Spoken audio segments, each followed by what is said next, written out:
Hello, and welcome to Today in History for March 13th. I'm Michael Powell. On March 13th of 2020, Breonna Taylor was killed by police in a botched raid. Shortly after midnight on March 13th, 2020, Breonna Taylor, a 26-year-old black emergency medical technician, was shot and killed by police in her Louisville, Kentucky apartment after officers busted through her door with a battering ram. Taylor and her boyfriend, Kenneth Walker, both of whom had no criminal records, had been asleep in bed. Walker, who later stated he feared an intruder had broken in, used his legally owned gun to fire one shot, which wounded Sergeant Jonathan Mattingly in the leg. Mattingly and officers Miles Cosgrove and Brett Hanskin, all white and in plain clothes, returned fire, blindly shooting 32 times into the dark, striking Taylor 6 times. According to the New York Times, Louisville police had received a court-approved no-knock warrant to search the apartment for signs of drug trafficking while investigating Taylor's ex-boyfriend, Jamarcus Glover.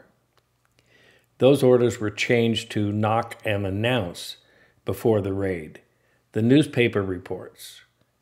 The police involved stated they complied with the warrant, but Walker said he heard no such announcement. "Somebody kicked in the door and shot my girlfriend," Walker told a police dispatcher in a call to 911.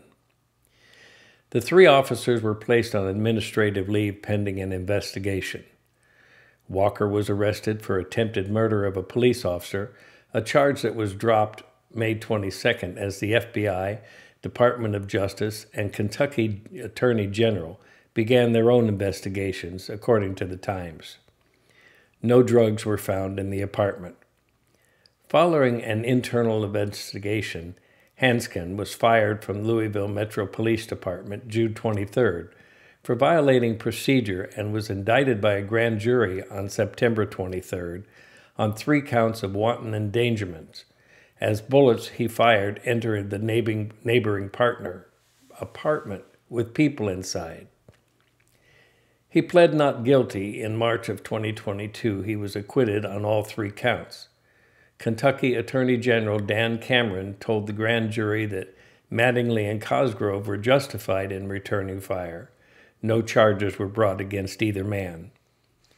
Following Taylor's death and subsequent national protests, including a viral social media campaign with hashtag #SaveHerName, and outcries from celebrities, civil rights activists, and political leaders, no-knock warrants were banned in Louisville in an ordinance known as Breonna's Law.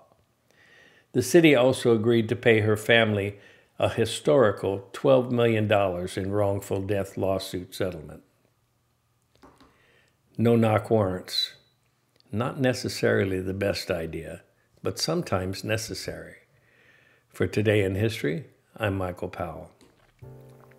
Join me again tomorrow and see what that day will bring. Until then, watch this.